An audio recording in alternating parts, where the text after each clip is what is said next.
नमस्कार दोस्तों, मैं निशांत कुमार पाठक आज सभी के सामने लेकर आया हूं न्यू टॉपिक रशियन रेवोल्यूशन के ऊपर। आज जो बच्चे नए आए हैं उनको बता दूं, इसके पहले भी मैं अमेरिकन रेवोल्यूशन, फ्रांसीसी रेवोल्यूशन के ऊपर लेक्चर ले चुका हूं।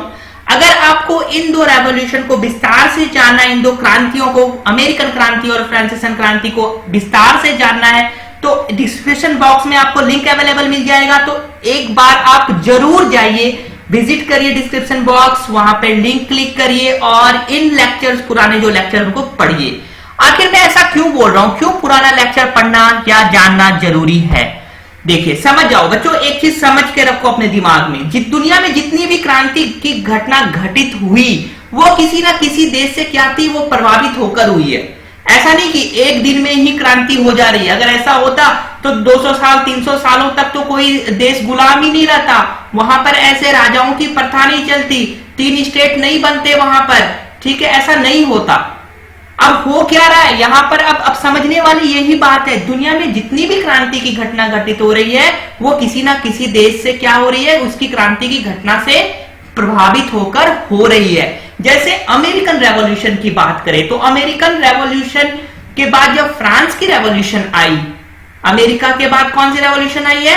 फ्रांस की। तो फ्रांस का रेवोल्यूशन अमेरिकन रेवोल्यूशन से क्या है, इन्फ्लुएंस हुई है।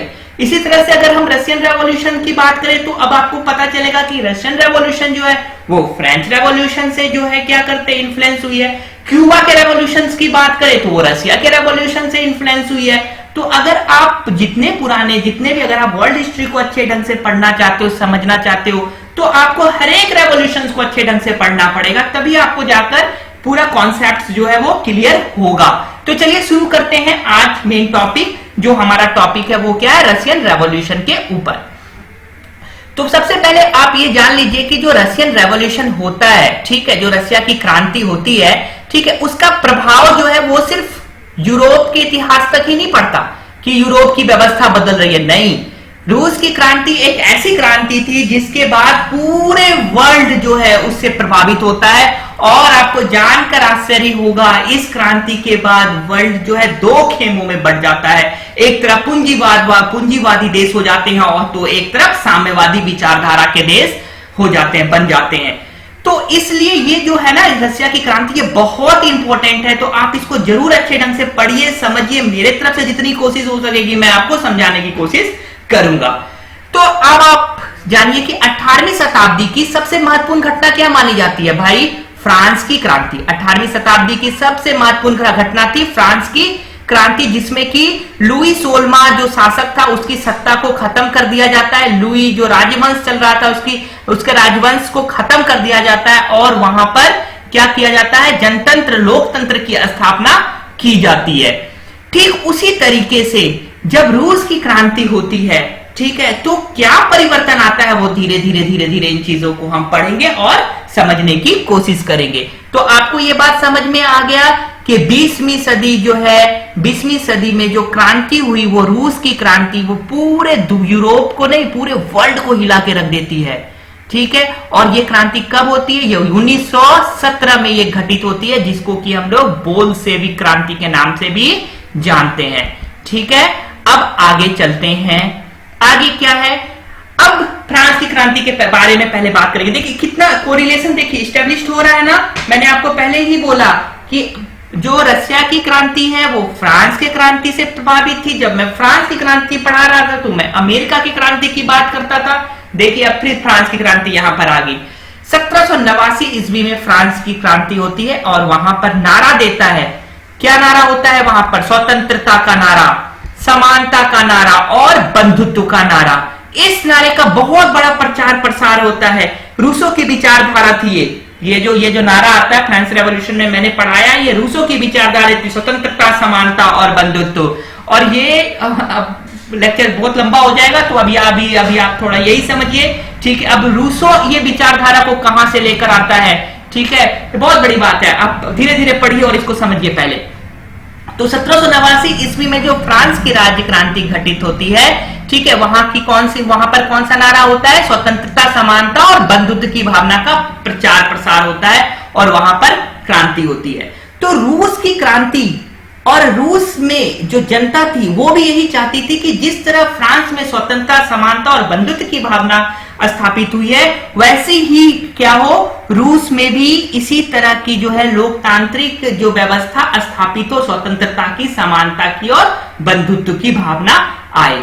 तो कितना मतलब कहते हैं ना रूस की क्रांति पर, इसका मतलब जो रूस की क्रांति है उस पर कहीं ना कहीं व्यापक रूप से फ्रांस की राजनीति का और फ्रांस की क्रांति का बहुत बड़ा प्रभाव पड़ता है। इसके साथ साथ रूसी क्रांति की जो घटना है, ठीक है, वो बहुत बड़ी घटना है। वो सिर्फ यूरोप, रूस को ही नहीं प्रभावित करती, पूरे वर्ल्ड को प्रभावित करती है। चलिए एक जनरल नॉलेज का चीज आपको मैं बता देना चाहता हूं रसिया के बारे में, फिर हम आगे रशियन क्रांति के बारे में बात करेंगे। अब जनरल नॉलेज क्या है? जनरल नॉलेज भाई ये है कि जो रसिया है वो यूरोप को भी टच करता है, यूरोप महादेश को भी टच करता है और एशिया महादेश को भी टच करता है। यूरोप महादेश में इसका 25% जमीन आता है, जिसमें 75% पॉपुलेशन क्या करती है? निवास करती है। ध्यान से सुनिए, 25% लैंड पे 75% लोग निवास करते हैं और 75% लैंड जो एशिया को टच करती है वहां पर रेस्ट 25% लोग निवास करते हैं। ठीक है, ये एक ऐसा देश जो कि एशिया को भी टच कर रहा है और यूरोप को भी टच कर रहा है, मतलब देश सोचो कितना बड़ा है ये। तो इस तरह से आइए वापस चलते हैं रूसी क्रांति के ऊपर और बीच बीच में कुछ जनरल नॉलेज की भी बात कर लेंगे। तो रूसी क्रांति क्या थी? 1917 ईस्वी को यह क्रांति घटित हुई है और कहा जाता है कि यह विश्व इतिहास की एक महत्वपूर्ण घटना है।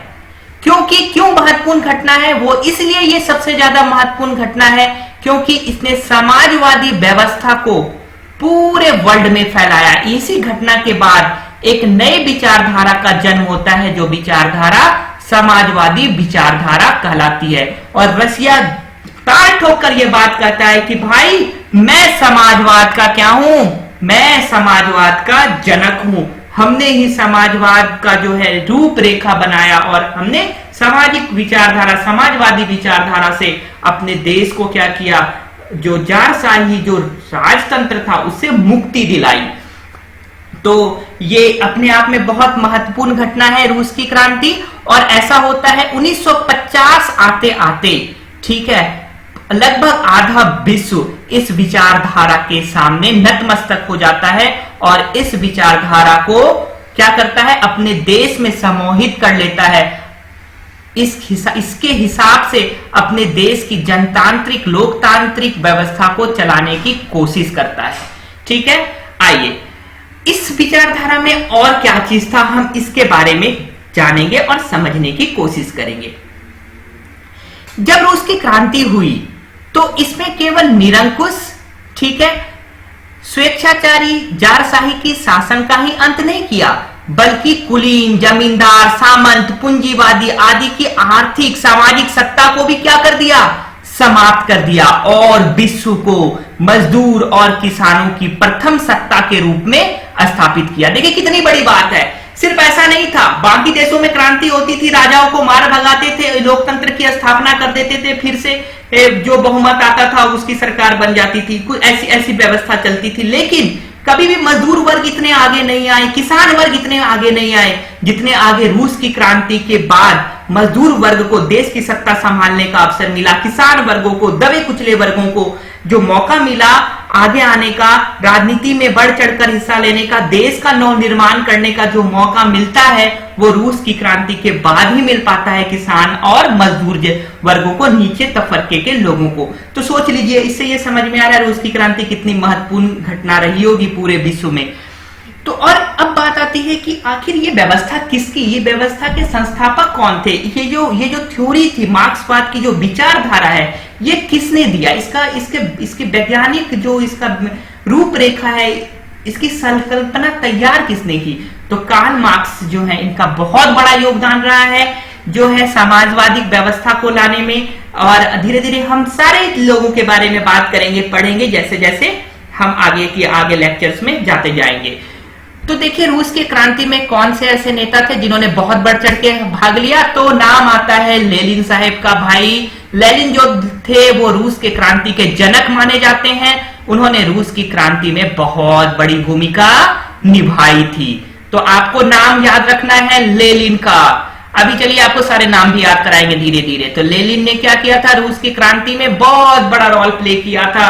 जन जन तक समाजवादी विचारधाराओं को रसिया में फैलाने का श्रेय भाई लेनिन को जाता है। लेनिन ने लोगों को राजशाही के खिलाफ नारे बुलंद करने के लिए, स्वर बुलंद करने के लिए एक रूपरेखा बताई, उनको समाजवाद का ज्ञान दिया, मजदूर वर्ग को ऊपर उठाया, जो नीचे तबके के लोग थे, किसान वर्गों को उसने जाकर साम्यवादी विचारधाराओं को समझाया। तो लेनिन का बहुत बड़ा रोल है रूस की क्रांति में। पढ़ेंगे लेनिन के बारे में हम आगे।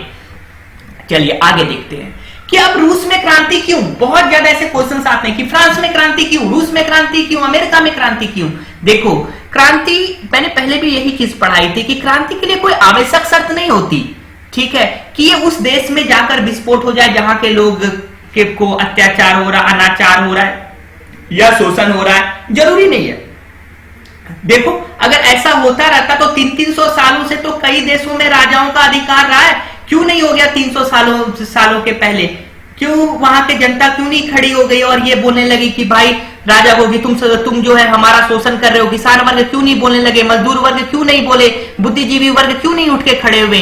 क्या कारण था? तो क्रांति के लिए यह आवश्यक शर्त नहीं है कि लोग में अत्याचार हो रहा है, शोषण हो रहा है तो वो खड़े हो जाएं और क्रांति करने लगे।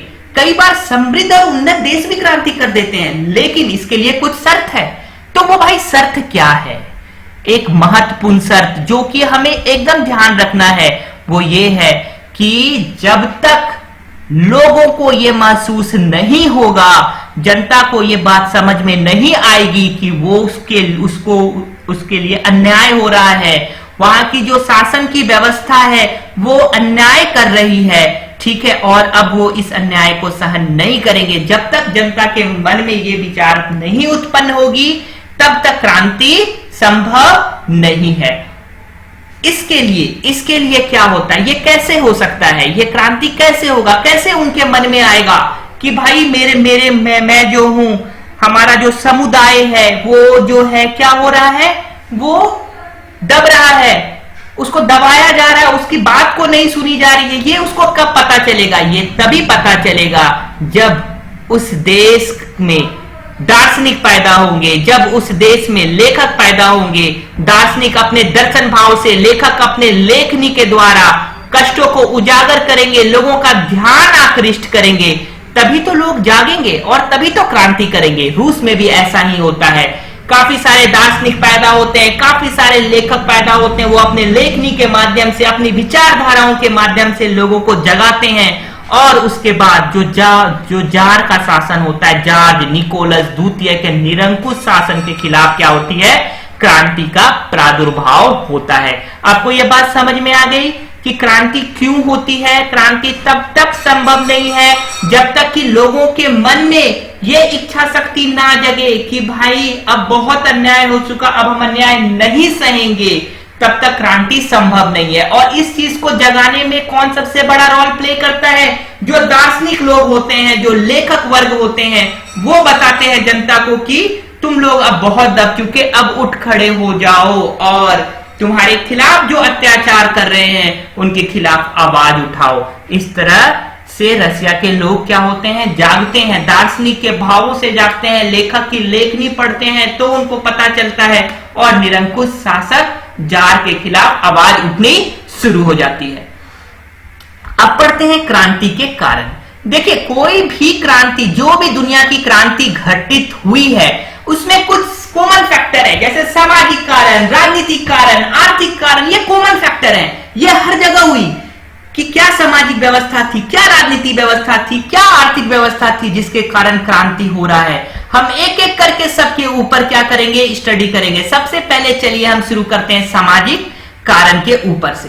देखिए, जो रूस की व्यवस्था थी वो कैसी थी? जैसी फ्रांस की थी उसी तरह रूस की भी है। प्रथम श्रेणी, द्वितीय श्रेणी, देखिए ध्यान से देखिए, प्रथम श्रेणी, द्वितीय श्रेणी, तृतीय श्रेणी, ठीक है, प्रथम श्रेणी, द्वितीय श्रेणी और तृतीय श्रेणी।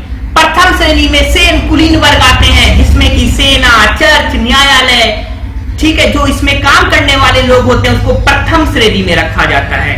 द्वितीय श्रेणी के अंतर्गत उच्च और मध्यम वर्ग के लोग आते हैं, जिसमें व्यापारी, छोटे जमींदार, पूंजीपति लोग शामिल होते हैं। और तृतीय श्रेणी के ऊपर बेचारे हर एक बार तृतीय श्रेणी के ऊपर कौन आएंगे?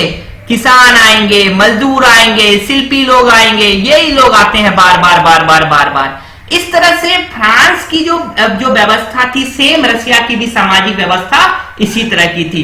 और सबसे बड़ी बात, एक बात समझ लीजिएगा, जो प्रथम श्रेणी कुलीन वर्ग के लोग थे उनको यह अधिकार था कि वो अपने घर में दास को रख सकते हैं और अपने हिसाब से, मनचाहे हिसाब से उनसे काम करवा सकते हैं। तो देखिए क्या था, और उनको विशेष अधिकार, बहुत सारे और भी विशेष अधिकार प्राप्त थे जो प्रथम श्रेणी के वर्गों के लोगों को थे।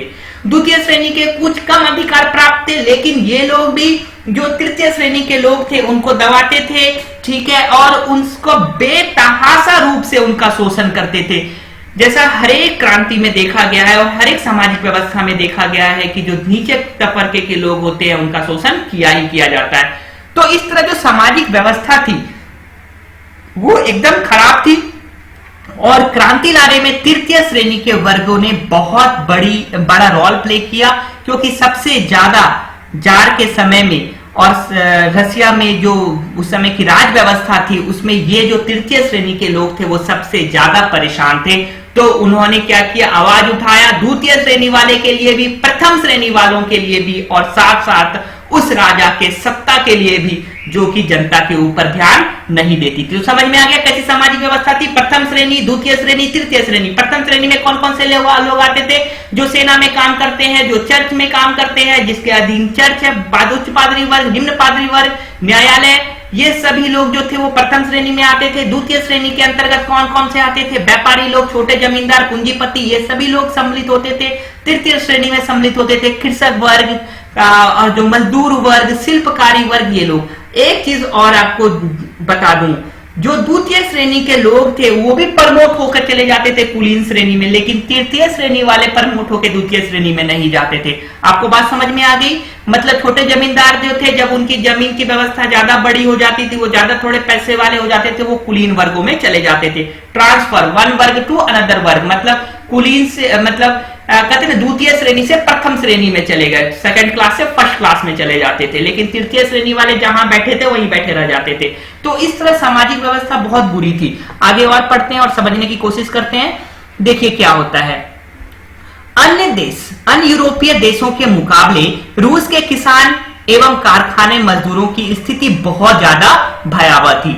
अब क्यों भयावह थी ये बात समझते हैं। देखिए क्या था, जो रूस में जो कामगार मजदूर थे, जो कहां पर काम करते थे, जो कारखाने में काम करते थे, उनके लिए कोई व्यवस्था नहीं बनी थी, कोई ट्रेड यूनियन नहीं था, कोई राजनीति दल नहीं थी, जो उनकी जो प्रॉब्लम है, जो उनकी समस्या, जो उनको समस्याओं का सामना करना पड़ रहा है, वो उनके समस्याओं का आवाज जो है वो उठा सके और बता सके राजा तक कि भाई देखो हमारे जो वर्ग के लोग हैं उनको क्या परेशानी हो रही है। तो आपको ये समझ में आ गया कैसी व्यवस्था बनी हुई थी। किसान, कामगार, मजदूर की स्थिति बहुत भयावह इसलिए थी क्योंकि उनकी आवाज को ऊपर तक पहुंचाने वाला कोई दल ही मौजूद नहीं था, उसका कोई नेता ही नहीं था जो उनकी बातों को ऊपर तक पहुंचा सके।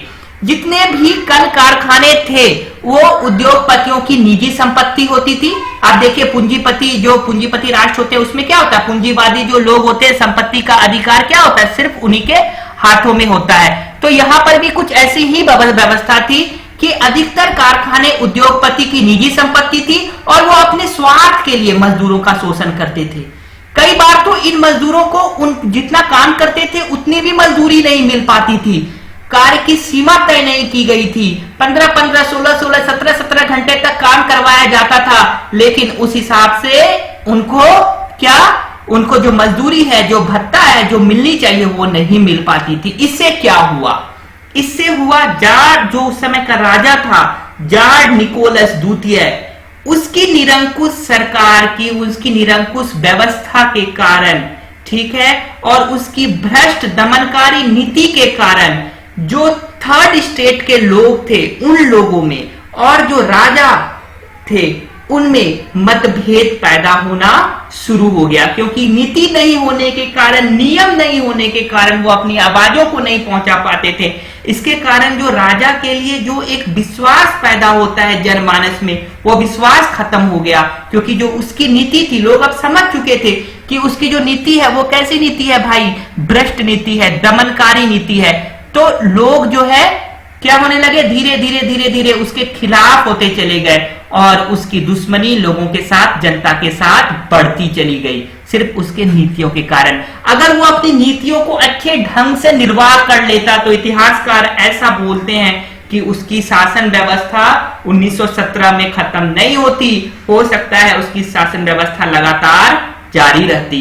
तो ये सब प्रॉब्लम्स थे। आगे देखते हैं। आइए देखिए, यही है, ये जो आदमी है जॉर्ज, यही इसी का नाम है जॉर्ज निकोलस द्वितीय। 18 मई 1868 ईस्वी को जन्म होता है और जुलाई 17 1918 में इसकी हत्या कर दी जाती है। पढ़ेंगे इसके बारे में भी आगे, जब हम राजनीतिक कारण के ऊपर बात करेंगे तब जॉर्ज निकोलस द्वितीय के बारे में और आराम से जानेंगे। तो आपको सामाजिक व्यवस्था एक बार रिकॉल कर दे। सामाजिक व्यवस्था कैसी थी? 3 वर्गों में लोग जो थे विभक्त थे। प्रथम श्रेणी, द्वितीय श्रेणी, तृतीय श्रेणी। प्रथम श्रेणी में सेना, चर्च, न्यायालय आता था और बहुत सारे इनको अधिकार प्राप्त थे। द्वितीय श्रेणी में जमींदार, पूंजीपति वर्ग के लोग शामिल थे और तृतीय श्रेणी में कौन से लोग थे? कृषक, मजदूर, शिल्पी और जो आधे दास बने होते थे वो सारे लोग। इसके बाद हमने देखा कि क्या कारण था जो कि रसिया के मजदूर, किसान लोगों की इतनी स्थिति क्यों खराब थी? क्योंकि उनको अपने आवाज उठाने के लिए कोई ट्रेड यूनियन नहीं था, कोई राजनीतिक दल नहीं थी, जिसके कारण से वहां पर इन लोगों की स्थिति और ज्यादा खराब थी। इसके साथ साथ हमने अभी तुरंत यही पढ़ा कि जो भी संपत्ति होती थी कारखाने की वो निजी होती थी और मजदूरों का शोषण होता था। वहां पर न्यूनतम मजदूरी भी नहीं मिल पाती थी। 15 घंटे तक काम करते थे वो। सोचिए 24 घंटे में 12-15 घंटे तक वो काम कर रहे हैं और फिर भी उनको उतनी सैलरी नहीं मिल पा रही है। तो भाई अब तो अगर ऐसी व्यवस्था रहेगी तो एक समय ऐसा आएगा, देखो स्प्रिंग को तुम दबाते जाओ, एक समय आएगा स्प्रिंग क्या होगी, वो रिवर्ट बैक जवाब देगी कि भाई अब नहीं दबेंगे, अब क्या करेंगे, अब जवाब देंगे। ठीक है, तो वही हुआ उनके साथ कि अब जो है किसान रूपी और जो मजदूर रूपी और जो शिल्पी रूपी जो स्प्रिंग, उसको तुम कब तक दबाओगे? एक समय ऐसा आएगा कि वो रिवर्ट बैक जवाब देगा ही देगा। और यहाँ पर जॉर्ज निकोलस की सत्ता को उखाड़ फेंकने में इन लोगों का बहुत बड़ा योगदान होता है। हम ये सब चीजों को पढ़ेंगे और ये मैंने आपको ये फोटो भी दिखाया, ये था जॉर्ज निकोलस द्वितीय। ये देख लीजिए, इसका आंख मुंह रख देते हैं, बहुत इसने अन्याय किया लोगों के साथ। तो चलिए अब आगे चलते हैं। कई दार्शनिकों ने अहम भूमिका निभाया। किस चीज में भाई? किस चीज में अहम भूमिका निभाया? रशियन क्रांति में। और उनका नाम लेते हैं। एक नाम क्या है? Karl Marx. इसके बारे में भी अभी पढ़ेंगे।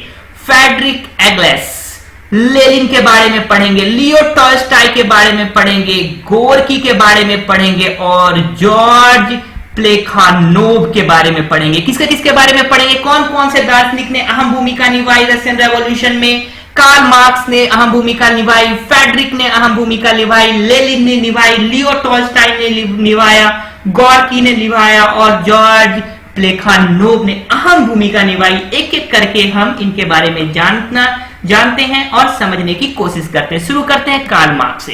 कार्ल मार्क्स जिनकी विचारधारा कैसी थी? साम्यवादी विचारधारा के प्रवर्तक थे और इन्होंने नारा दिया था दुनिया के मजदूर एक हो जाओ। याद रखना, आपसे पूछा जाएगा कि दुनिया के मजदूर एक हो जाओ, ये नारा किसने दिया था? तो आप बता देना बिना समय गवाए। कार्ल मार्क्स ने यह नारा दिया था कि दुनिया के मजदूर एकजुट हो जाओ, तुम्हारे पास खोने को कुछ नहीं है सिवाय अपनी जंजीरों को। जब तुम एकजुट हो जाओगे ना भाई, तो तुम अपने जंजीरों को उखाड़ फेंकोगे, तोड़ फेंकोगे और तुम्हारा राज, तुम्हारा सरकार, तुम्हारी सत्ता बनेगी पूरे वर्ल्ड में। तो आओ, अब तुम्हारा समय आ चुका। कब तक दबे रहोगे? कब तक सहोगे अन्याय? तो उन्होंने नारा क्या दिया? कार्ल मार्क्स ने बोला दुनिया के मजदूर एक हो जाओ। देखो, इस नारे का बहुत बड़ा प्रभाव पड़ता है, लेकिन इसके पहले हम पढ़ते हैं कार्ल मार्क्स के बारे में। कार्ल मार्क्स एक्चुअल में रसिया के नहीं होते, ये एक जर्मन दार्शनिक होते हैं और इनका जो प्रभाव है, उनका जो लेखनी की क्षमता है अल्टीमेट। दास कैपिटल लिखा, भी पढ़ेंगे क्या क्या किया इन्होंने कार्ल मार्क्स के बारे में। देखिए, क्या बोला इन्होंने? दुनिया के मजदूर एक हो जाओ। 1818 ईस्वी में इनका जन्म होता है, 1883 ईस्वी में इनकी मृत्यु हो जाती है। जर्मन के दार्शनिक होते हैं, अर्थशास्त्री, इतिहासकार, राजनीतिकार, सिद्धांतकार, समाजशास्त्री, पत्रकार, वैज्ञानिक, समाजवाद के प्रणेता माने जाते हैं। कार्ल मार्क्स क्या थे? जर्मन दार्शनिक थे, अर्थशास्त्री भी थे, इतिहासकार भी थे, राजनीतिकार भी थे, समाजशास्त्री भी थे और वैज्ञानिक समाजवाद, सबसे बड़ी बात, वैज्ञानिक समाजवाद के प्रणेता थे ये। 1847 ईस्वी में एजेलेंस के साथ अंतरराष्ट्रीय समाजवाद का घोषणा पत्र, जिसको कम्युनिस्ट मैनिफेस्टो बोलते हैं, इन्होंने प्रकाशित किया था। और 1864 ईस्वी में लंदन में इन्होंने अंतरराष्ट्रीय मजदूर संघ की स्थापना में महत्वपूर्ण भूमिका निभाई थी। ये जिंदगी भर कभी ज्यादा पैसे नहीं कमा पाए, लेकिन इन्होंने अपने लेखनी के बल पर, अपनी मतलब सोच के बल पर पूरे दुनिया में अपना एक अमिट छाप छोड़ा और कहते हैं कार्ल मार्क्स समाजवाद के गुरु बन गए और दुनिया में कितने देशों के ये भगवान बन गए। जो कि मार्क्सवादी विचारधारा को फॉलो करते हैं, वो कार्ल मार्क्स को अपना देवता मानते हैं। तो आपको समझ में आ गई इनकी जो विचारधारा थी, जो कम्युनिस्ट मैनिफेस्टो थी कि दुनिया के मजदूर एक हो जाओ, तुमको खोने के लिए कुछ नहीं है, ठीक है, जंजीर सिर्फ जंजीर खोगे तो अच्छी बात है ना, तुम जंजीर में कोई आदमी जकड़ा हुआ उससे वो बाहर निकल जाएगा तो वो क्या करेगा? अपने हिसाब से काम करेगा। तो उसने बहुत अच्छा मैनिफेस्टो लिखा और इसका प्रभाव, कार्ल मार्क्स का प्रभाव कहते हैं कि रशियन रेवोल्यूशन में काफी ज्यादा पड़ा। अब चलते हैं दूसरा, इनका नाम है फ्रेडरिक एंगेल्स। फ्रेडरिक एंगेल्स जो है ये भी बहुत बड़े जर्मन फिलोसोफर हैं और आपको जानकर बहुत खुशी होगी एक बात कि ये कार्ल मार्क्स और एंगेल्स ये एक ही गुरु के शिष्य हैं। ये भी हीगेल के दार्शनिक विचारधारा से उतने ही प्रभावित थे जितना ज्यादा कार्ल मार्क्स थे, ठीक है। और 1842 ईस्वी की बात है जब दोनों पहली बार मतलब चंद सेकेंडों के लिए एक दूसरे से मुलाकात होती है और एक दूसरे से उस दिन तो उतने प्रभावित नहीं होते हैं, लेकिन ठीक 2-3 साल बाद आते दोनों में बहुत ज्यादा निकटता आ जाती है। बहुत बड़े फिलोसोफर। और एक बार जब आप फ्रेडरिक एंगेल्स के विकिपीडिया पढ़ोगे, जब इनके बारे में जानकारी इकट्ठा करने जाओगे तो आपको पता चलेगा एक बहुत बड़े व्यापारी के घर में इनका जन्म होता है। इनके पिता जो थे बहुत बड़े कपड़े के व्यापारी थे, लेकिन इतने बड़े व्यापारी के घर में पैदा होने के बावजूद भी इनका जो रुझान था वो मजदूरों के तरफ, जो शोषित वर्गों के तरफ इनका ज्यादा था कि उनका शोषण ना हो, उनको वो अच्छे से अच्छे लाइफ स्टाइल कैसे दे सके, इसके लिए वो हमेशा कार्य करते रहे, लिखते रहे, सोचते रहे। ये इनका बहुत बड़ा योगदान था। और इन्होंने कहते हैं दोस्ती का मिसाल अगर किसी से सीखना है तो फ्रेडरिक से जाकर सीखो, क्योंकि फ्रेडरिक ने कार्ल मार्क्स के मरने के बाद भी उनकी दास कैपिटल की जो दूसरी और तीसरे खंड थे उनका संपादन जारी रखा। इवन जब दास कैपिटल कार्ल मार्क्स ने लिखा तो कार्ल मार्क्स के पास इतने पैसे नहीं थे कि पूरे विश्व में अपने वो पुस्तक का प्रचार प्रसार कर सके, ठीक है। लेकिन फ्रेडरिक के हेल्प से उन्होंने अपनी विचारधारा को पूरे वर्ल्ड तक फैलाने में बहुत बड़ा योगदान दिया। और अब फ्रेडरिक के बारे में पढ़ते हैं। फ्रेडरिक एंगेल्स जो थे इनका जन्म 28 नवंबर को होता है 1820 में और 5 अगस्त 1895 ईस्वी में इनका देहांत हो जाता है। एक समाजशास्त्री हैं, एक दार्शनिक हैं। इसके साथ साथ आपको बता देता हूं मैं कि कार्ल मार्क्स के साथ इन्होंने कम्युनिस्ट मैनिफेस्टो को लिखा, इनका श्रेय भी इन दोनों को ही जाता है, ठीक है। और 1845 ईस्वी में इंग्लैंड में मजदूर वर्ग की स्थिति को देखते हुए इन्होंने एक किताब लिखी। ये भी क्लासिक राइटर थे, जैसे कि हमारे कार्ल मार्क्स साहब थे, इसी तरह ये भी एक क्लासिक राइटर थे। इन्होंने जो पुस्तक लिखा उसका नाम था the condition of working class in England. आपसे पूछा जाएगा the condition of working class के लेखक कौन थे, तो आप टिक मार देना। फ्रेडरिक एंगेल्स जो थे ये इसके लेखक थे। इन्होंने मार्क्स के साथ मिलकर देखो 1848 ईस्वी में कैसे इन्होंने कम्युनिस्ट मैनिफेस्टो लिखते हैं उनके साथ मिलकर। और बाद में उनकी जो पुस्तक थी दास कैपिटल जो कार्ल मार्क्स ने लिखा था, वो तो पहले मर जाते हैं, उनके बाद इनकी मृत्यु होती है, तो इन्होंने उनकी जो पुस्तक थी, उनका जो दूसरा तीसरा जो संस्करण था, उनका इन्होंने खुद संपादन किया और उनकी विचारधारा को उनके मरने के बाद भी लोगों तक पहुंचाया। बहुत अच्छे व्यक्तियों में एक, और रशियन क्रांति में इनकी विचारधारा बहुत ज्यादा, रशियन क्रांति को इनकी विचारधारा बहुत ज्यादा प्रभावित करती है। आइए लेनिन ना होते तो शायद मार्क्सवाद की विचारधारा फैल ही नहीं पाती। तो लेनिन का मार्क्सवादी विचारधारा को फैलाने में बहुत बड़ा योगदान है। अगर हम कहते हैं कार्ल मार्क्स के बारे में, अगर हम पढ़ते हैं एंगेल्स के बारे में, तो ये लोगों को दुनिया तभी जान पाई जब लेनिन जैसे वैचारिक आदमी दुनिया रशिया में आए और उन्होंने साम्यवादी क्रांति, राजनीतिक विचारधाराओं को जनमानस तक अपनी लेखनी के माध्यम से, अपने भाषण के माध्यम से, अपने किताबों के माध्यम से लोगों को पहुंचाया। तभी जाकर जो है कार्ल मार्क्स की विचारधारा या एंगलिक की विचारधारा पूरे रशिया में फैली, लोगों को उनकी विचारधारा पसंद आई। इसका बहुत बड़ा श्रेय जो है एक महान क्रांतिकारी लेनिन को जाता है। हम ये भी कह सकते हैं कि लेनिन के कारण ही मार्क्स की विचारधारा पूरे रशिया में फैल पाई। तो लेनिन रूस के बोल्शेविक लड़ाई के प्रमुख और प्रसिद्ध नेताओं में एक थे। 22 अप्रैल 1877 में इसका जन्म होता है। 21 जनवरी 1924 ईस्वी में इनकी मृत्यु हो जाती है और 1917 से लेकर 1924 ईस्वी तक रूस, सोवियत रूस, और 22 से लेकर 24 तक सोवियत संघ के ये हेड ऑफ गवर्नमेंट रहते हैं।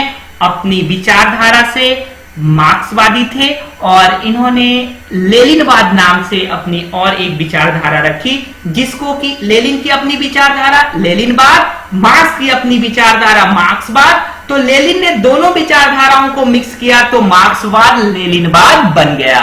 समझ में आ गई बात? मार्क्स की विचारधारा मार्क्सवाद, लेनिन की विचारधारा लेनिनवाद, दोनों विचारधारा को इकट्ठा करके विचारधारा बनी मार्क्सवाद लेनिनवाद। प्रचलित राजनीतिक सिद्धांतों को इन्होंने विकसित किया। चलिए आगे पढ़ते हैं लियो टॉल्स्टॉय के बारे में। लियो टॉल्स्टॉय को पूरा वर्ल्ड जानता है। आपने भी किताब में पढ़ा होगा 2 बीघा जमीन, हिंदी किताब, हिंदी साहित्य को पढ़ने वाले और रुचि रखने वाले लियो टॉल्स्टॉय को जानते हैं। उनकी एक बहुत महत्वपूर्ण कृति है युद्ध और शांति, वॉर एंड पीस, जो उन्होंने लिखी। बहुत अच्छी किताब जिसने उन्होंने पूंजीवाद का खुलकर विरोध किया। और एक और उन्होंने उपन्यास लिखी अन्ना करेनिना। अन्ना करेनिना और युद्ध और शांति, ये एक ऐसा क्लासिकल उपन्यास था जिसमें पूंजीवाद का घोर विरोध किया गया। और विरोध एक कहानी के माध्यम से, एक छोटी छोटी कहानियों के माध्यम से। आप जब 2 बीघा जमीन पढ़ोगे आप देखोगे एक किसान किस तरह लालच में आकर सूरज डूबने के पहले उसको पूरी जमीन कवर करनी होती है, वो बेचारा कर नहीं पाता है। लालच में वो भागता जाता है और फिर वो वही मर जाता है। तो बहुत अच्छी कहानी लिखी, शॉर्ट स्टोरीज लिखे, लॉन्ग स्टोरीज लिखे, कई एक पुस्तक लिखा इन्होंने। तो ये जो 2 पुस्तकें हैं ये वर्ल्ड क्लास पुस्तक मानी जाती है। जब भी आपको समय मिले आप पढ़ना। ये भी पूंजीवाद के घोर विरोधी थे। इन्होंने अपने लेखनी के माध्यम से लोगों में जन चेतना जागृत की और लोग इनको पढ़ते हैं और मन में एक सामाजिक जो व्यवस्था होती है, जो उस समय की जो जार की व्यवस्था थी उसको बदलने के लिए वो क्या हो जाते हैं, पढ़ने के बाद उतावले हो जाते हैं। तो कहीं ना कहीं इनका बहुत बड़ा रोल है, इन्होंने अपने लेखनी के माध्यम से लोगों को जागृत किया। अब हम एक और वैचारिक विचारधारा के लोग के बारे में बात करेंगे जिनका नाम है मैक्सिमम गोर्की। मैक्सिमम गोर्की बहुत बड़े उपन्यासकार थे। इन्होंने मदर नाम का एक उपन्यास लिखा। जब भी समय लगे आप एक बार जरूर इनको पढ़ना। इन्होंने वर्जुआ लोगों और मजदूर के संघर्षों का बड़ा बेजोड़ वर्णन किया है। ये पहले ऐसे उपन्यासकार थे, विश्व साहित्य में कहा जाता है कि ये पहले ऐसे उपन्यासकार थे जिन्होंने मदर उपन्यास में इतना अच्छा, वर्जुआ लोग कौन से लोग और मजदूर वर्ग कौन, वर्जुआ जो उच्च सामंती वर्ग के लोग थे, वर्जुआ लोग थे, उनको वर्जुआ लोग कहते, और मजदूर वर्ग बेचारे गरीब तबके के लोग, इन दोनों के बीच में जो संघर्ष हुआ है उनका बड़ा अच्छा इन्होंने लेखनी के माध्यम से, कहानी के माध्यम से वर्णन किया। और इनकी रचना, इनकी जो रचना है गोर्की की रचना, पहली बार क्रांतिकारी मजदूर का जो चित्रण किया गया, ठीक है, वो पूरे विश्व में, विश्व साहित्य में एक अमिट छाप छोड़ी, एक अमिट छाप। मदर उपन्यास ने पूरे विश्व में एक अमिट छाप छोड़ी, क्योंकि पहली बार ही ऐसा कोई लेखक था जिसने की कहानी के माध्यम से मजदूर वर्ग और जो उच्च सामंती वर्ग थे उनको, उनके संघर्षों को दिखाता है और इस चीज को प्रूव करता है कि किस तरह मजदूर शोषित हो जाते हैं और उसके बाद जब शोषण इतना ज्यादा हो जाता है तो बेचारे करेंगे क्या, जब खाने को नहीं मिलेगा, जब कुछ नहीं होगा तो भाई लूट खसोट तो मिटेगी। तो इन्होंने अपने लेखनी के माध्यम से इस चीजों को पूरे बस विश्व में, जनमानस में क्या किया, फैलाया। तो आपको समझ में आ गया इनके बारे में। और तो लेनिन भी इनके जो थे पुस्तक के, इनकी लेखनी के मुरीद थे और बहुत इनकी किताबों को वो पढ़ते थे और खुले दिल से प्रशंसा करते थे। काफी सारा है इनकी किताब, मैं डिस्क्रिप्शन बॉक्स में दे दूंगा, आप देख लेना। और जब भी आपको मिले विकिपीडिया, जब भी आप इनकी किताबों को पढ़ सकते हो, इनका विकिपीडिया अवेलेबल है। ठीक है, आगे देखते हैं। अब एक और नाम, जिसका नाम है जॉर्ज प्लेखानोव। जॉर्ज प्लेखानोव का भी जन्म रसिया में होता है। 1856 ईस्वी में इनका जन्म होता है, 1918 में इनका डेथ हो जाता है। रूसी क्रांतिकारी और पहले ऐसे व्यक्ति जिन्होंने ये स्वीकार किया कि भाई मैं मार्क्सवादी हूं। मैं मार्क्सवादी हूं, ना मैं हिंदू, ना मैं मुस्लिम, ना मैं सिख, ना मैं ईसाई, मैं मार्क्सवादी हूं। ये पहला ऐसा व्यक्ति था जिसने ये घोषणा किया। ये उग्र क्रांतिकारी लेनिन के साथ बड़े अच्छे इसके संबंध रहे और इसने भी मार्क्सवाद का प्रचार किया। रूस के सामाजिक लोकतांत्रिक आंदोलन के इनको प्रणेता के रूप में जाना जाता है और ये बुद्धिजीवी, रूस के बुद्धिजीवी लोगों में जॉर्ज प्लेखानोव का नाम आता है। और मैंने आपको बताया ही कि इन्होंने पहला ये ऐसा व्यक्ति था जिन्होंने अपने आप को मार्क्सवादी कहकर घोषित किया। मजदूर क्रांति के विज्ञान को स्थापित करने एवं उसका प्रचार प्रसार करने में इनका ऐतिहासिक योगदान रहा है। तो इस तरह से हमने देखा किसके किसके बारे में भाई हमने पढ़ा। इस तरह से हमने कार्ल मार्क्स के बारे में पढ़ा, फ्रेडरिक के बारे में पढ़ा, लेनिन के बारे में पढ़ा, लियो टॉल्स्टॉय के बारे में पढ़ा, गोर्की के बारे में पढ़ा और प्लेखानोव के बारे में पढ़ा। लेक्चर खत्म करने के पहले एक बार क्विक रिव्यू लेते हैं। हमने क्या सीखा? हमने ये सीखा कि भाई किस तरह की व्यवस्था थी, किस 3 श्रेणियों में सामाजिक व्यवस्था बटी हुई थी और कितने सारे दार्शनिकों ने अपने कौन कौन से रोल को प्ले किया जिससे कि रसिया में आंदोलन हुआ। लेनिन इसमें सबसे बड़ा रोल प्ले करता है जो कि कार्ल मार्क्स और फ्रेडरिक की विचारधाराओं को रसिया में फैलाने में सफल होता है। वही लियो टॉल्स्टॉय अपने लेखनी के माध्यम से लोगों में जन चेतना जागृत करते हैं। तो गोर्की भी इंटरनेशनल आइकॉन बनकर लेख लिखता है जिसमें कि वो जो सामंतीवाद सामंतीवाद लोग होते हैं और जो मजदूर के बीच की जो संघर्ष की कथा चलती है उसका पूरा विस्तृत विवरण जो है गोर्की करता है। और जॉर्ज प्लेखानोव एक बुद्धिजीवी व्यक्ति जो पहली बार बोलता है ना मैं हिंदू, ना मैं मुस्लिम, ना मैं सिख, ना मैं ईसाई, मैं कौन हूं, मैं मार्क्सवादी हूं। और वो अपने को मार्क्सवादी घोषित करता है और राजनीति, मजदूर के राजनीति विज्ञान को पूरे वर्ल्ड में फेमस करने का श्रेय इस व्यक्ति को जाता है। तो इस तरह से आपने पूरा मेरा लेक्चर सुना, मुझे जो पता चला मैं आपको समझाया। तो प्लीज आप लाइक करें, सब्सक्राइब करें, बेल घंटी दबाएं और ज्यादा से ज्यादा लोगों तक लेक्चर पहुंचाएं। उनको भी बोले वो पढ़े, चीजों को समझे और अपने माध्यम से इन चीजों को रिप्रेजेंट करने की कोशिश करें। तो आप सबों को ढेर सारी मेरे तरफ से शुभकामनाएं। आप सफल हो, सफल जिंदगी जिए। Wish you all the best for your bright future. Bye bye, take care.